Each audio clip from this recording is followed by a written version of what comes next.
is going on, everyone? Welcome to Party on Broad. Our Sixers draft preview begins now. We are doing a VJ Edgecombe versus Ace Bailey showdown, breaking them down in 10 different categories, including a swing skill. And we are also talking our top 5 trade back candidates for the Sixers. Joining us, Sean Bernard at Sean_Bernard1. What's up, man? Yeah, it feels great to be talking some draft again, fellas. It is this is our prime. This is what we're excited for. So I'm thrilled to get into this. I do think that while there's been a couple names thrown in the mix, the Con Knipples, the Trey Johnsons, I do think this decision pretty much purely comes down to VJ Edgecombe versus Ace Bailey. So excited to do the deep dive, go through each of this, and of course bring up some out of the box names as well. Also joining us, he's going to kind of be our, tiebreaker here. As we go through each skill. He is Mark Henry at Mark Henry Jr. NFL. What's up, man? Did you change your handle? That screwed me. I did. I did. I threw the NFL in there. I think I did that around the draft. I think, but over the last couple of weeks, I've been Mark Henry Jr. NBA because all I've been thinking about since Sean Bernard and I were at the lottery party together at the Ricky and saw the number 3 pick come home.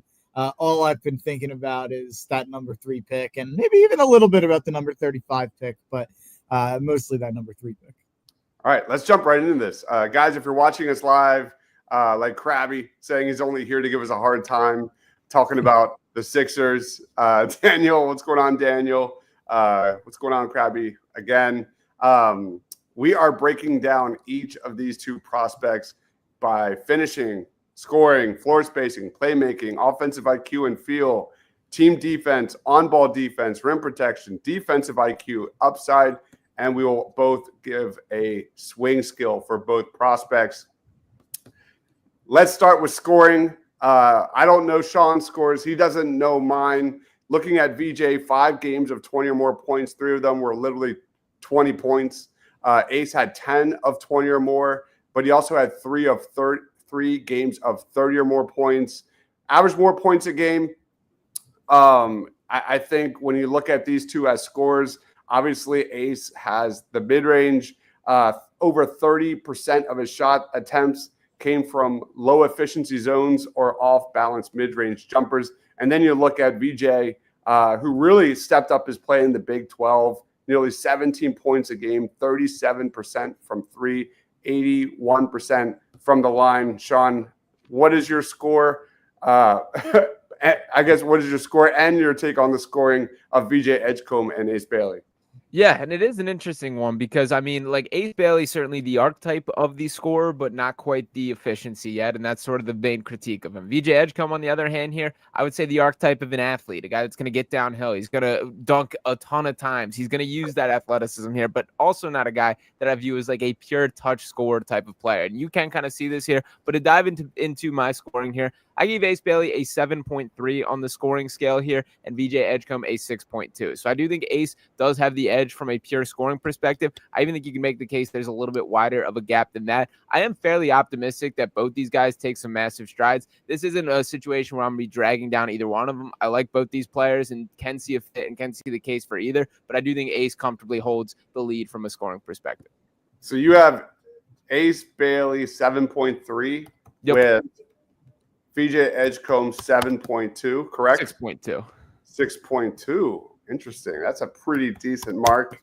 I've got Ace at 8.2. I'm a little higher, and I've got VJ at 7.5. Okay. I think he's going to be I think he's a more balanced scorer, and we'll get into this as we go forward. I think he's a more balanced scorer, of course, but I think Ace, of course, the upside and things like that, as I'll pull up some fun clips. Mark, where are you at with the scoring when it comes to Ace versus VJ? I love both these players, but this one's definitely one of the easier ones for me with Ace. Ace averaged 21 per game over the first 21 games of the year on 51% from the field, 39% from 3. Really struggled his last 9 games of the year in terms of shooting, especially from deep. But I think having a 21-game sample size of him averaging 21, shooting close to 40% from 3, shooting above 50% from the line, I mean, just his tough shot making ability. He can make shots that there's just not a lot of people on the planet that can make. All right, let's roll on to our next category, finishing. When it comes to finishing, I think both need a lot of work. Yes. This is not a strong area for either prospect. You look at VJ, he had 32 dunks last year. That was the fifth most of any player 6'5" or shorter last year. But he also shot 47% without dunks. And you compare that to Harper, who was 68% without dunks. Ace Bailey was 52% without dunks. Trey was 59%, and Cooper Flagg 54% and on. You look at these two, I think VJ absorbs contact well. I think he's obviously got a smaller frame, but I like that he's a little more fearless. And approximately 35% of Edgecombe's field goal attempts were at the rim. And then you get to Ace Bailey, 19th percentile at the rim last year. Not good. It's even worse in the half court. He took 440 shots last year, and just 53 were at the rim in the half court, and 14 of those were dunks. I think that speaks volumes about his handle and his ability to beat guys off the dribble. I need better than that, especially out of a lottery pick. Sean, where are you at with Ace versus VJ in finishing? Yeah, certainly an improvement area for both players here. I do think if you factor in the dunking, you can make a pretty strong case for VJ Edgecombe here, but I kind of more looked at this as the finishing around the rim with kind of touch is my feel. And to lay out the numbers for each of these guys, for Ace Bailey in particular, he shot 63.7% at the rim this year. And looking at just layups here, 50.7% there. Now, the dunk's obviously a little bit of a higher metric there, but that stands out more in the VJ Edgecombe conversation. 50% still not great from a layup perspective. And looking at VJ Edgecombe, 53.8% field goal percentage at the rim this season. And just when looking at his layups, 47.6%.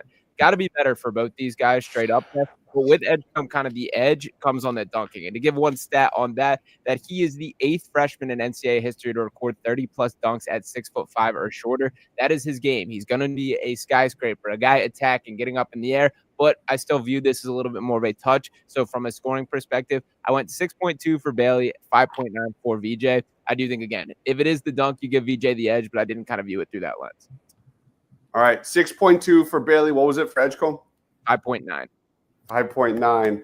I went 5.7 for VJ, and I went much lower. I went 3.7 for Ace Bailey. How wrong am I, Mark? Well, I'm sorry. What was the numbers again for you? For VJ, for me and Sean, he had 5.9. I heard Sean's. For Ace Bailey, I had a 3.7 in terms of finishing. And what was VJ? For me, yeah, 5.7. Oh, okay. So that's a pretty big gap. I had a slight edge to VJ, but the thing about this and going through it's hard to compare these two guys sometimes because these guys play two different positions. VJ's a guard, whereas Ace is a wing. Like if VJ is going to hit these higher end outcomes, he's a guy who's going to have to create for himself and get to the line and get to the hole and dunk. Especially, we're not talking about he's not Dylan Harper in terms of his like feel and his dribbling. Like he's an athlete. Everything you're buying into with him is in terms of his athleticism. But with Ace, I'm not saying he can't improve on that or he doesn't have to improve on that to hit his higher end outcomes. But let's just does Mikal Bridges attack the rim that often? Like, no, he's just got traded for 5 first-round picks. Like, does OG Anunoby attack the rim all that often and put pressure on rim protectors and get to the line? Not really. Like, does Brandon Ingram do that? Not really. Did Jason Tatum do that in college? Not really.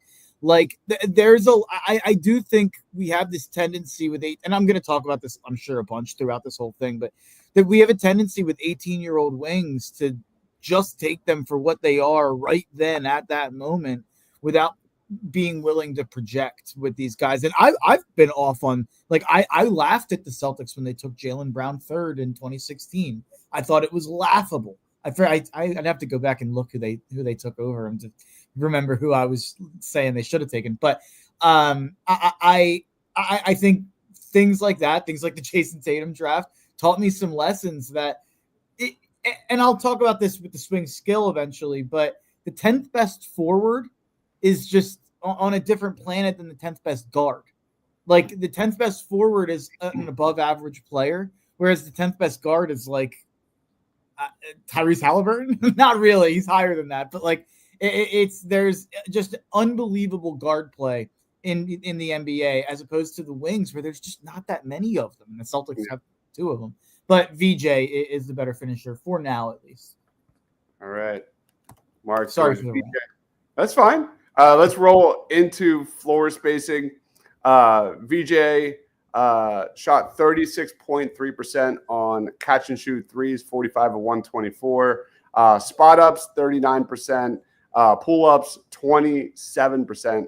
Big area for improvement there. When you look at Ace Bailey, 34.6% from three, 5.4 attempts per 40 minutes, 38, nearly 39% from three in the catch and shoot, 40% from three coming off screens, and then his pull-ups were really rough. Sean, where are you at with floor spacing for VJ and Ace? Yeah, I do think like both these guys are going to be respectable enough floor spacers that neither of these guys are going to be players that people are willing to leave open. And I think the threat of them is going to be enough from a floor spacing perspective. I do think it's fairly close. I gave the edge to Ace that I went 8.5 with Ace, 8.0 for VJ here. I do think there's a chance that Ace can hit that top end where he is one of those, the fear of God type shooters where you are chasing out. Probably not, but I'm not sure what to make of the metrics when you dive in that he shot significantly better when guarded from deep this year. And that's kind of something strange. I'm not exactly sure what to put my finger on there. I just trust the mechanics. I trust the shot and I trust the confidence in a way that I don't fully feel about VJ, but to his credit as well, the track record for him as a shooter is pretty strong. You look back at his numbers in the EYBL, back in high school, it all backs it up. That I don't think it was a fluke the way he shot it, even though I think like I myself sort of looked at the form and it feels a little bit like an athlete shooting a basketball more so than a basketball player there. But nonetheless, I think both these guys can be totally fine as floor spacers. Went 8.5 in favor of Ace, 8.0 for VJ. Yeah, I could be totally. Yeah, this was arguably his best play of the season last year. He made a lot of those. When it's clicking, Ace looks really nice. The off-screen stuff, by the way, and if I can find my exact numbers, he 1.05 point per possession coming off screens. This is for Ace. He shot 46.2% on those numbers there, 40.7% from three. I love the motion, like his footwork, particularly when he's going left to right and is kind of doing that swing off. That stuff that really jumped out and kind of leaned me in this direction. Yeah, I'm lower on. I think. Like when I look at like a 5.0, I think of like an average NBA shooter. So okay. That's kind of the way I weighed my scores. But for me, I went 6.2 for VJ and 5.6 for Ace. Where are you at, Mark? Oh, I think you guys are both wrong here, personally. I think Ace is an elite shooter. Like if I was doing this in terms of like where prospects are as shooters, like it would be like a 9.5. Like just in terms of like prospects, like. Again, like the 21 game sample size of him shooting 39% from three and 51% from the field, and in an offense where he was doubled constantly. There's some metrics out there, and part of with some of the things I wanted to mention with him trying to attack the rim, he was most of the time doing that against a defense that was able to collapse every time because there was no one to kick out to because that team was the Piscataway Community College basketball team. So I think a lot of those metrics in the last 9 games are weighing him down. The form and what he did at the combine and what he did in high school. This is a kid who averaged 34 a game in high school and shot like 50% from three in high school. Like this is a kid who we can talk about the handle. We can talk about getting to the rim and how important that is to hit the outcomes. And we can talk about those things. The two things that I am extremely bullish on are that Ace will be not only a good shooter, but a great to elite shooter, and that he'll be a very, very good defender. But VJ, I'm actually bullish on the shot for VJ too. He shot 34% from three, and for an athlete to do that, and I actually like the form a little bit more than Sean does. But there would be, if I'm doing this like grade wise, I just off the top of my head, it would be like 6.5 for VJ and like 9 to 9.5 for Ace. I think Ace is truly an elite shooter. Okay.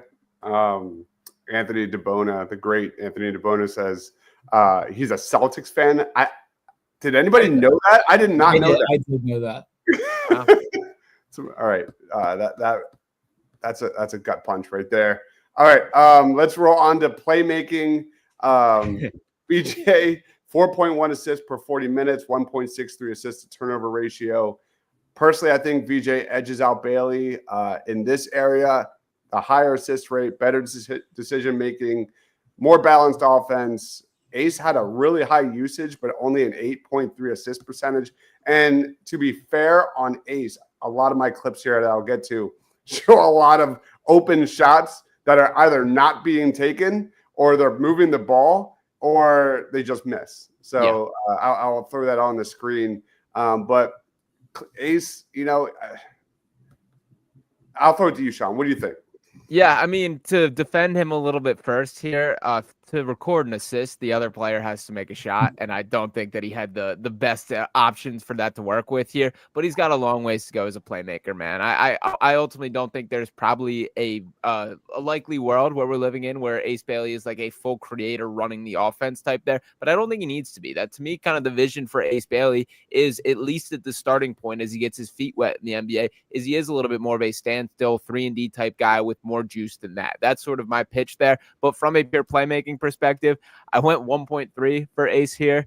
I don't see it right now, like at all. I think there's a world where he gets there.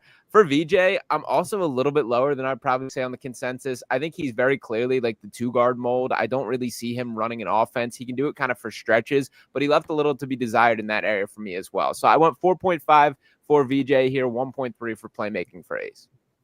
Interesting. I went 3.8 for Ace Bailey. I'm higher on that than you for Ace. And then for VJ, I went 5.5. 5.5. So I'm higher on both of those guys. Neither guys I would recommend you go rush to bet to win an assist title at any point in their career. I'll say that. And when we talk about swing skill, this is all about Ace Bailey in this area, I think. Mark, where you at?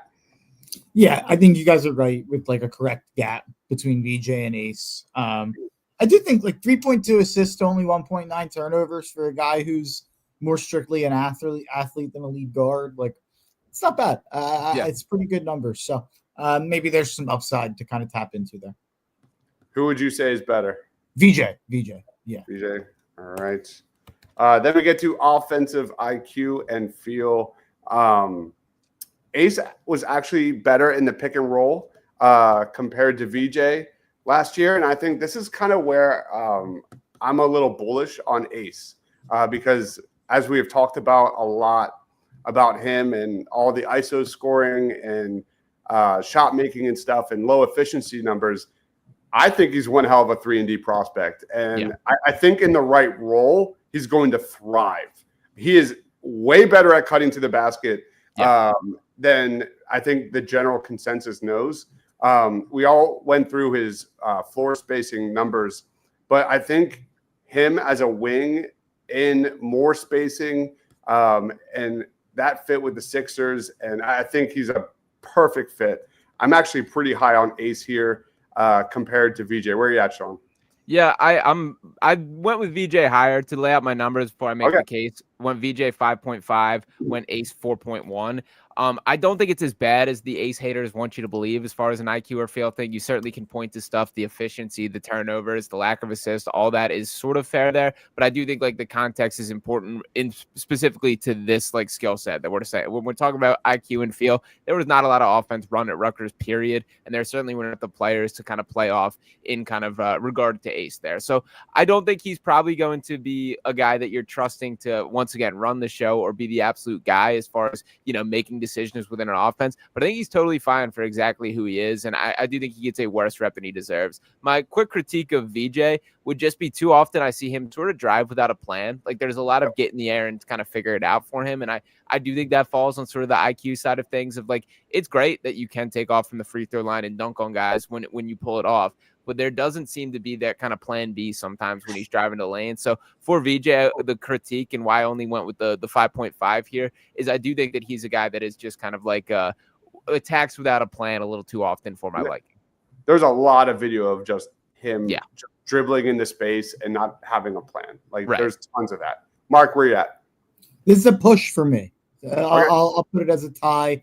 I think it's hard to grade out the context. They're both just so raw. They're both 18. VJ kind of thrust into a role that was probably bigger than he needed it to be offensively right away. And Ace just in a terrible situation with Sean Bernard playing shooting guard next to him at Rutgers. But no, I'll take a push. It's I would lean towards Ace.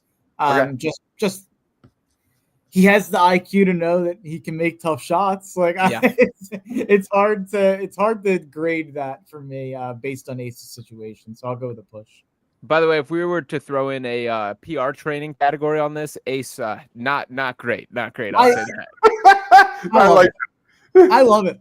I don't. It really bothers people. I kind of love it. I think the kid works and we've talked about this, and you have your connects there.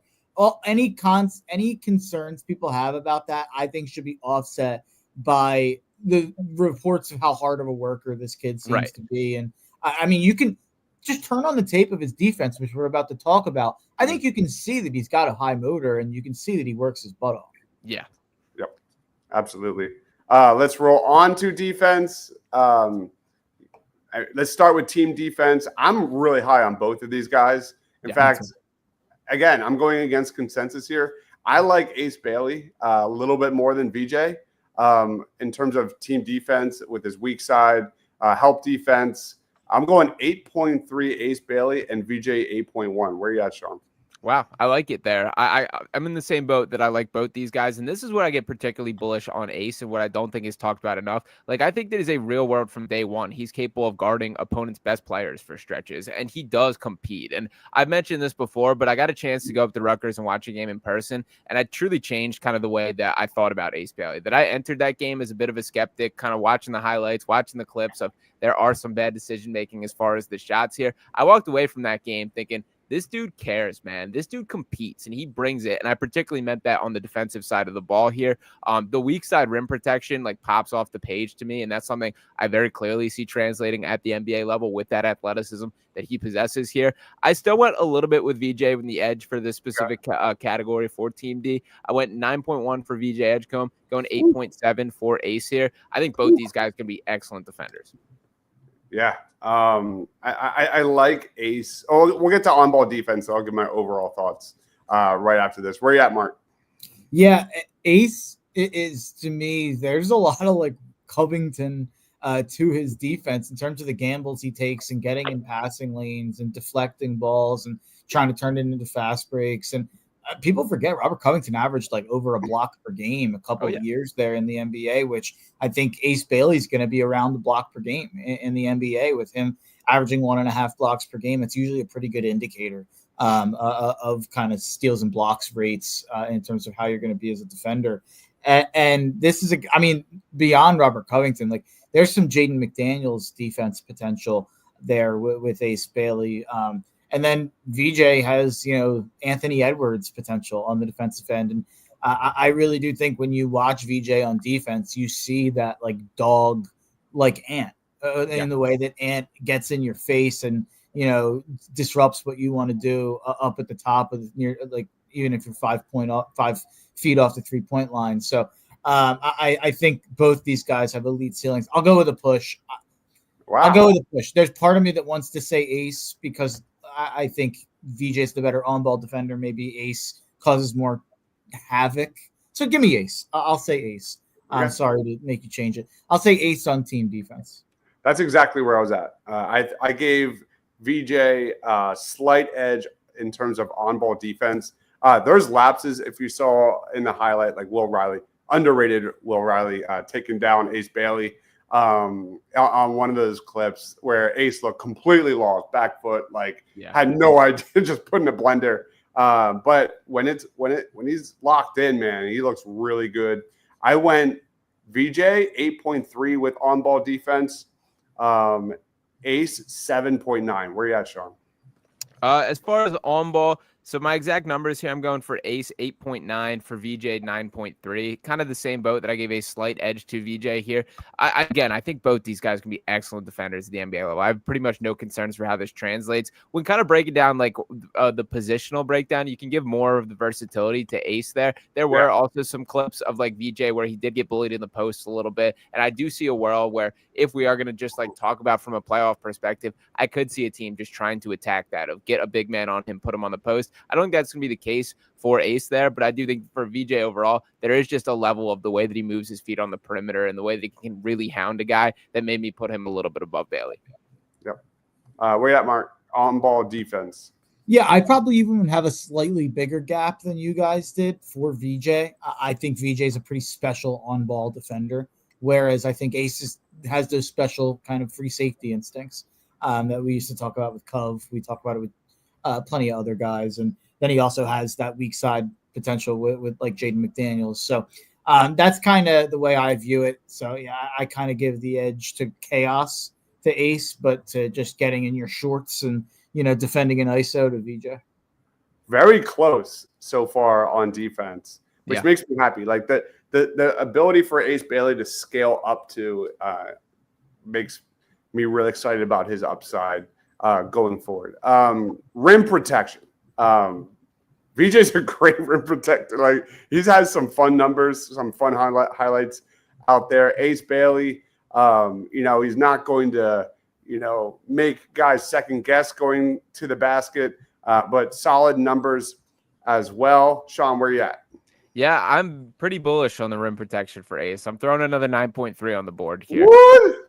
Some of these chase down blocks in particular and transitions like pop off the page. And again, it's the effort that to me is like why, if I'm on the clock right now, that Ace Bailey's my guy. The fact that there is like that desire in him, I do think is really worth noting. And again, like he's going to have his flaws as a player, but if we're talking about that skill set, that athleticism with that type of commitment, you can sign me up for that kind of guy. So VJ, to his credit, an excellent rim protector for his size here. I do think that is a world where Ace can scale down and play certainly some power forward, maybe even in short doses if he continues to grow and fill out a little more. Maybe even you want to get crazy, some small ball center where he could be that type of guy. Probably not in most winning lineups that we're talking about that, but I think there's something there from a rim protection standpoint that hasn't gotten enough credit. So at 9.3 for Ace, and for VJ, still very good for a guard, but went 7.8 there. 7.8. Yeah, I'm higher on VJ just because of the position he plays. I went 8.4 for VJ, and I went 8.8 for Ace. Where you at, Mark?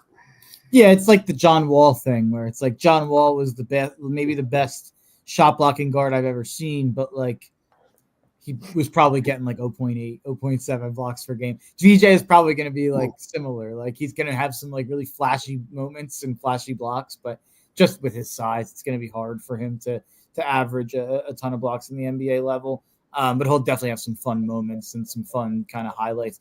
Whereas Ace, I think it's like a huge part of his kind of role as a basketball player and being able to cycle onto bigs in short spurts and always kind of being able to defend force.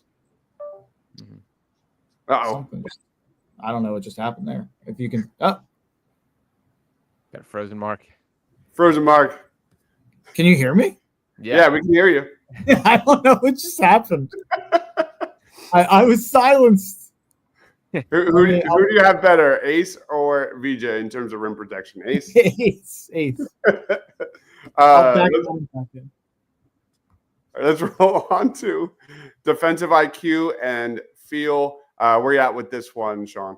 Yeah, this is where I did give VJ kind of the clear edge here. I do think, like, from a feel perspective, there's a little bit of Ace falling asleep off ball for stretches and moments like that. And again, like, I don't want to be too hard on either one of these guys from a defensive standpoint. I think both are going to translate well. But from the pure numbers standpoint, that I did give VJ a 9.2 for defensive feel here. I think he gets it. And even the post-up stuff that I talked about, he fights to do his best to avoid those situations. He's scrapping to get in front, does things like that. And I do think he deserves all the credit. I think he's a guy that can fit in like a zone type defense where he's sliding around the perimeter, being disruptive there. So I do think VJ just gets it to a level that is not quite the same with Ace. I went 7.1 for Ace for those same reasons, with just a little bit of slippage at times. I think I might be being a bit too hard on him there, but ultimately, like, those moments were a little bit too tough for me to overlook.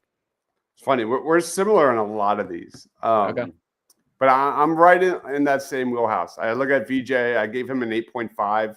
I think he's good to great. I think he plays with more discipline. I think he is more conservative. He's not a guy that's going to gamble a lot. And then you look at Ace. He's more solid to good. And a lot of that is just because of those lapses. He's a guy that can over help. He can, bite on fakes. He can. There's a lot more breakdowns on games I've watched. And just lack of discipline off ball. So everything you just said, I'm definitely more VJ. Mark, can you hear us? Yeah, I don't know what just happened there. The woke Twitter mob wanted me to shut up about Ace Bailey. All right, I went 8.5 for VJ, and then for Ace, I went 7.7. Here, where you at with defensive IQ and feel for Ace and VJ, Mark? I'll give it a push because I again I think it's just VJ's better on ball and Ace is better in passing lanes. Yep. Marshawn says Ace Bailey is the Michael Jordan of Michael Porter Jr. defense. See, that's actually like my biggest problem with the Ace Bailey discourse is that Michael Porter Jr. gets brought up all the time. Michael Porter Jr. does not have a functioning vertebrae. Like Michael Porter Jr. cannot move side to side, and that's the reason he's played off the floor. If Michael Porter Jr. had a functioning spine that like lined up and wasn't like a scoliosis spine and forced him to not be able to move correctly, then we'd be talking about a guy who averages 20 a game on like 40 to 45% shooting from the three-point line, who wasn't played off the court because of defense. That'd be a really valuable player. That'd basically be like Mikal Bridges. Like that's basically what that is. And would have been the number one pick in his time, by the way. Like that was the only thing that held people back. It's like there's legit questions about the back, and it's lived up. Like it limited his athleticism.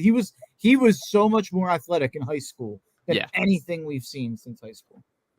Mm-hmm. All right, let's go to our last one. It is upside for VJ. I went 7.6. I see him as a great role player. I see him as a glue guy. I see him as like the fourth or fifth best player on a really good team. I look at Ace. I don't see the Tatum. I don't see the Durant. I see him as a great 3-and-D wing, just like you saw like Pascal Siakam making big time plays in big time moments. I went 8.6 for Ace Bailey. Where are you at, Sean? Yeah, you're lower on both guys than me then. I went 9.5 for Ace Bailey. I do think that he's a high variance guy, that there's a world where things don't work, and we're talking about Ace Bailey as like, why do we take this guy 3? But I also think there's a likely chance, or at least a chance, that we're talking about this dude making multiple all-star games, being a guy who has looked like as a borderline cornerstone face of the franchise type player. If everything clicks for him, it is going to be scary, and I more lean that side of things than anything we talk about Ace. So I think there is a world where this guy could potentially grow into the best player on a contending team. I think that's worth taking a chance on. So 9.5 is my answer there. As far as for Edgecombe, I went 8.5 for him. I do think like he's going to be a starting quality 2 guard. I think he's going to be more than just like a role player type guy. I don't think he's quite Anthony Edwards, even though the similarities are certainly there from an athleticism standpoint, from even the shot form and the way that he attacks the rim there. But I think something a little bit south of that. It would not shock me if VJ Edgecombe finds his way to one all-star game or a handful of all-star games at some point in his career in the right situation. By the way, the comment there, I didn't mean to jump at that guy. That's just been something that Sean Bernard's heard me rant about that before. And it's just, I'm bullish on Ace's shooting and defense. If we're going to question Ace, it's about the handles and it's about the drive. It's about the drive and it's about finishing at the rim. Those are passing. Like those are the things I'm willing to listen to and I have a couple triggers. It's like the Jared McCain comparison, the Ace Michael Porter Jr. comparison. I've got a couple triggers like that, but I'm actually higher on VJ's upside than both of you, I think. And I've talked about this with Sean. Like I look at him as Oladipo. Like and people forget, I think now, Oladipo hit a pretty high peak there. In his run in Indiana. I think he averaged like 25, 6 and 6, something like that, pretty efficiently. Probably the best player on I don't know, they were like a 4 or a 5 seed, like a middling, playoff team in the East. I think there's a lot of Oladipo to his game. I've obviously brought up Anthony Edwards. He's nowhere near the polish of the handle of an Anthony Edwards. It's when I'm talking about the Anthony Edwards things, it's strictly on defense and then in transition, and then some of the explosive dunks that you see. The thing I always bring up with VJ with dunks is the missed dunk in the tournament that went to the other 3-point line. I don't know if I've ever seen anything like that in my life of watching basketball. He has special traits. But Ace, like, I do think that there is a Tatum-ish potential there. I probably just more of like a 3 or a 4 assist guy than the 6-7 assist guy that Tatum's become here at his peak. But to me, the guy that I've circled and the guy I keep coming back to is Jaylen Brown. Like, I think there's a ton of Jaylen Brown to his game. Jaylen Brown, a guy who hasn't like figured out the handle in the last like 18 months. Like, he lost them finals 2 years ago because he couldn't really dribble with his other hand. But having said that, like, he was the second best player on a team that went to a finals and then won finals MVP last year. So I think there's been, I'm in the Trilbro Dude Discord. And when I bring up that Jaylen Brown comp, some people are like, oh, Jaylen Brown's not even that good. And it's like, let me tell you, folks, if whoever we draft with the 3rd pick ends up as Jaylen Brown, I'm going to be really happy. And I think OG and Mikhail are 2 other names you could throw out there as kind of potential higher end outcomes for Ace. Are you going to Ace on this one? Yeah, I would go Ace. But I part of the reason that this is my number 2 and number 4 guy on my board is because I'm really high on kind of the floor and the ceiling for both these guys. I think they are rare high floor, high ceiling guys. Yep. All right. Marshawn says Edgecombe is listed as a guard and he has no handles. We're going to get to that swing skill in just a second.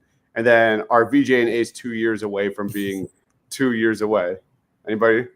I think like people have undersold that. Like I've particularly about Ace, I've heard that. I think VJ is much more plug and play day one guy is a little bit more fair to assess. But Ace, the people that say like he's like it's gonna take some seasoning, it will to get to his peak, but there's something from baseline from day one. You're gonna be able to play both these guys like pretty much right away. Who knows what the context of this Sixers team even looks like if we want to view it from this lens. If it is more let the young guys play through the regular season while Embiid gets right, Paul George figures whatever out that he needs to figure out there. But ultimately, like my answer would be, I think both these guys can play and play a notable role right from day one. Who plays more minutes? Go ahead, Mark. Sorry. I'll answer your question. Who plays more minutes right away? It's probably Ace, just because of the positional issues. There's just probably more minutes there at wing. I was talking. Edwards versus Bailey. Who plays more minutes? The first 20. Justin Edwards. Justin Edwards. Oh, Edwards. Probably pretty close, I'd say. Yeah, I'd say probably pretty even. And by the way, I just wanted to say this. I agree with Sean that I think it's being a little overstated how far away either of these guys are. But I'd also say I don't care. I'm taking whoever I think is the guy who I think will be the best player long term. Like maybe it works out in the short term. Maybe Joel's knee is healed by magic beans. Maybe Paul George is 28 again. Maybe the East is terrible. I'm not taking out the possibility that the Sixers could contend. You're not making your selection at number 3 based on that. It's too rare of an opportunity. You have to take the swing on the guy you think has the highest upside. And something that should be clear on that, nobody, whether they pick them at 3 or don't pick them at 3, will make or break the Sixers championship chances or playoff chances. That is not what this draft pick is for. Those questions are dependent on Joel Embiid's health. If Paul George can bounce back, if Tyrese Maxey can keep progressing, the 3rd pick in a vacuum is not the make or break difference for what the season is going to look like. Facts. Let's run into swing skill real quick. For VJ, it's his handle. That has to improve. The more I've watched on VJ, the more I came out a little bit more down on him. And when it comes to Ace, I think it's just his playmaking and passing and decision-making with the ball. Sean, where you at? Yeah, I'm also with handle on VJ, and I will say I think he actually did a pretty decent job hiding it for stretches. Like there was some like kind of just casual dribbling that looked difficult for him, and that he kind of would pass out of spots and kind of make sure it isn't a big deal. But I do think like if he's going to be a guy whose game is built on rim penetration and attacking the basket, you have to be able to have a little bit of in and out ability, go between the legs, attack guys, and get downhill. I'm not sure that he's there, certainly not from an NBA level. And my fear from VJ's perspective is when it is those late game situations where you got to get up the court. He's going to be the guy that they force the ball into his hands. And yeah, I don't think he can execute, certainly not right now. So handle the swing skill for VJ. For Ace, I put it as willingness to accept role. That's kind of the thing for Ace. It's tough to exactly articulate it. If he enters the NBA with this belief that I'm the best player, I'm playing my way, this is how I play, how he played at Rutgers, there could be some issues there. If he accepts that I need to start at a base level, that I am going to be a 3-and-D guy off the jump and begin to get more and more added to my plate, there is a clear path to being an incredible success story at the NBA level. So if mentally he is there, and I do want to put on record, everything that I've heard about him has been nothing but positive in those regards, that the people around the Rutgers program that I talked to a little bit there, just like glowing reports about how hard he worked and what a good personality and person he is. So if I'm making the bet on it, I do think he does it, but that is the fear in my mind if he does approach things a little closed-minded. I could not agree more. Mark, what are your thoughts? Do you have any thoughts on this one? Yeah, you guys are. I'm not even going to add more on VJ. You guys are absolutely correct. Everything you said, I echo it. It's handle. In terms of Ace, and you could also say this about VJ too. These guys should both be taking 6.5 to 7+ threes per game in the NBA, at least for maybe even who knows how much they play. So per 36, like if you extrapolate whatever amount of numbers they play over a full sample size over a game, they should be taking a ton of threes. So willingness to, that kind of falls with willingness to accept role, because Ace, we want him and need him to be a 3-and-D guy. And that's his role in the NBA. And I don't worry about it. Like, I think people like taking threes. Like, I know he takes mid-rangers in the NBA. Everybody takes a ton of threes. I think Ace is going to get into the NBA and be like, oh, three's more than two. So I'm not worried about him. You know, people are worried that he's not going to stretch it out to three enough. He still took 4.6 a game. It's not like he took, 2 threes per game. 7 threes per game per 36 is what I should have said. He's probably going to play like 25 to 28 minutes per game. So that would probably put him more around kind of where he was in college, 5-ish. But I think over a full game sample size, that is the amount he should take. All right. Last segment, we're going to go 5-1, rapid fire.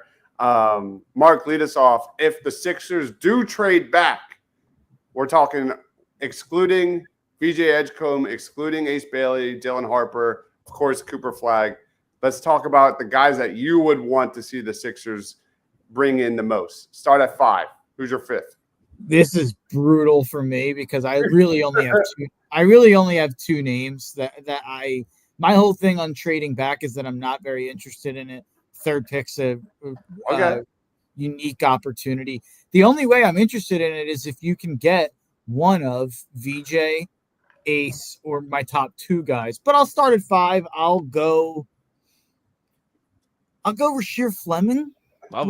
That's like a really far trade back. Like, I would not be happy just leaving the draft with Rasheer Fleming. You'd have to really knock my pants off with whatever the trade offer outside of getting that pick is. And I have Fleming 11th. So I really like Fleming. And again, like 3-and-D wings, I am not really worried about the handle and the passing as much as other people seem to be. With his kind of steal block rate, his 3-point shooting, I think that guy is really, really underrated.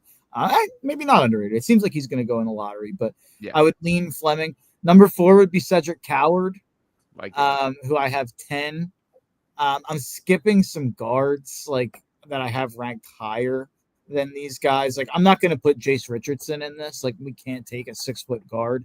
I'm not going to put Kasper Shakashunas in this because I just don't think the fit makes any sense. Although I'm getting even more bullish on him, Sean. You're going to have to throw some cold water on me on Saturday. But starting at number 3 is Concanupple. Wow. Let's go.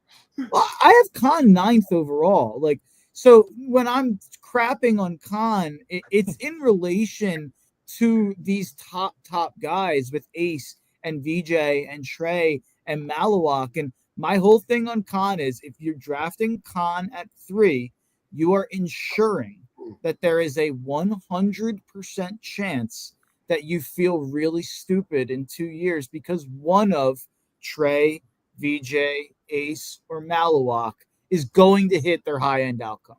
All four, I think, have really, really high upsides, whether it be because of their shot making with Trey and Ace, because of their athleticism with VJ and Malawak, and Khan maybe a safer prospect than those guys. There's no world where Khan's not going to be a rotation guy.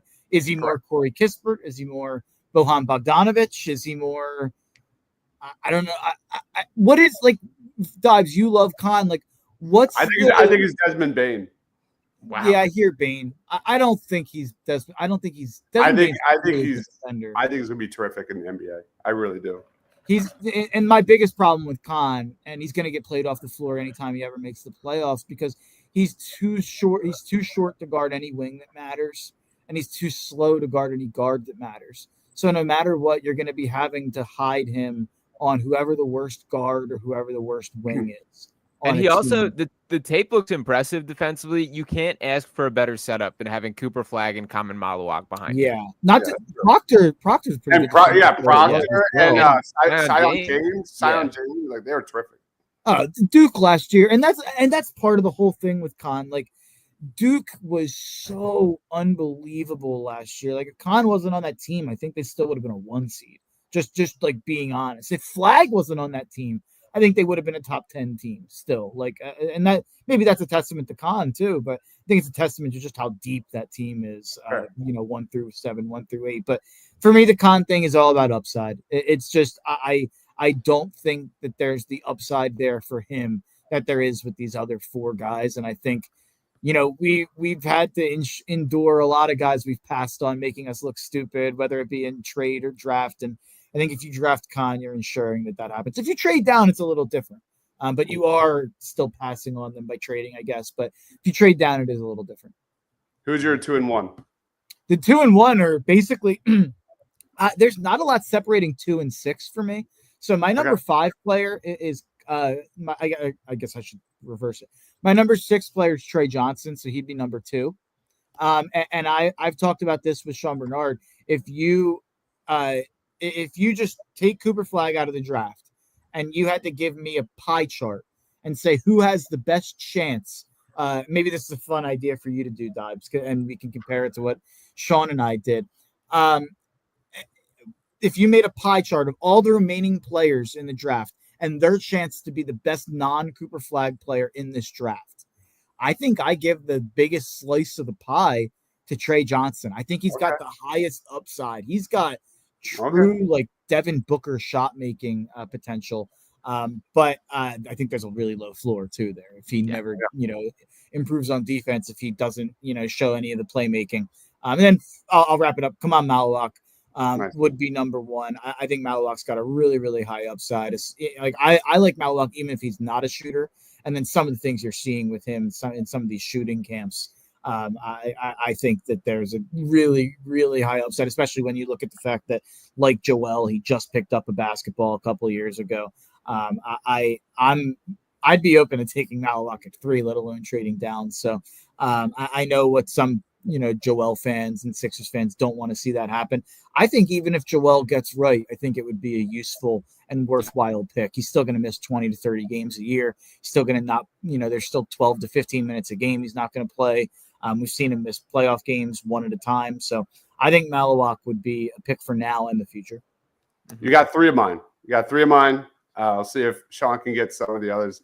Marshawn says if Trey Johnson forgets to shoot like Markelle, he has no use to the Sixers. Fair. Sean, 5 through 1, go. Yeah, and I did go varying degrees of trade down here. I'm throwing one to my guy, Mark Henry Jr. Will Riley is my number 5 here. He'd be 6 for me. There we go. Yeah, I am sipping the Kool-Aid there, so I threw him in the mix. I went Rasheer Fleming, number 4. I love him, man. I if they were a little bit later, or we're talking lottery, I think I would be talking myself into maybe taking a swing on the dude, but ultimately, obviously not at 3. You'd have to move down there, but big believer in Rasheer Fleming. I went with Neek Clifford at 3, who I absolutely love. A little bit of a do-everything guy. Not probably the perfect fit here on the Sixers team, but I would take a swing on the talent for sure. Number 2, I went Khan, and then number 1, I went Malawak. Khan. And then, come on. Oh my gosh, this is so hard. All right, I think I got that right. These are made up players. Who is Will Riley? Go check him out, man. He's so underrated. So underrated. Worth watching. Yeah, for sure. Better in the second half of the year. Rasheer Fleming, his efficiency numbers are off the charts. The size, his defense, versatility, I love it. Malawach, I think, is absolutely an NBA big. Give me him all the way. My number 3, I'm going Colin Murray-Boyles. Even the shot is still a question mark, but I think he's again. I obviously have a type. The defensive versatility, to be able to defend, fours and small ball fives. I love that. My number 2, Noah Essenge. I'm going overseas, and you look at his measurables and wingspan and his upside. I think is underrated as well. So I'm going Noah Essenge, and then Con Knippel, who I think has untapped potential in the NBA with the spacing of the NBA. I think he's, like Mark said, a high floor guy that can just fit right in and just being a highly efficient off-ball scorer. So those are our top 5s. We are going to wrap this up. Mark, where can we find you? Plugs, final thoughts on the Sixers draft. Time's yours. Mark Henry Jr. NFL on Twitter. Tucker Radio Show with Sean Bernard on Saturdays over on Fox Sports and Gambler. Yeah. Go ahead, you Sean. can follow me on Twitter at Sean_Bernard1. Very excited that we're getting into more draft content. I'll be hopping over on Sixers Digest after this to break things down with Jacob Moreno a little more as well. So be chatting up more of that. Hopefully do more of these before leading up to the draft and plenty more. So yeah, make sure you're listening on Saturday. Me and Mark are going to dive in deeper and talk about everything else on the sports carousel. And I'm excited that we're back in the draft game right here. Best of the best right there. Sean, Mark, Saturdays talking shop with the Sixers and the Eagles and everything in between. He is Sean_Bernard1. Amazing follow on X. Mark Henry Jr. NFL. That's going to take some time for sure on X. Go check him out. Great follow as well. Also, we always chop it up during the NFL draft. As always, for Sean, for Mark, for myself, stay awesome, everyone.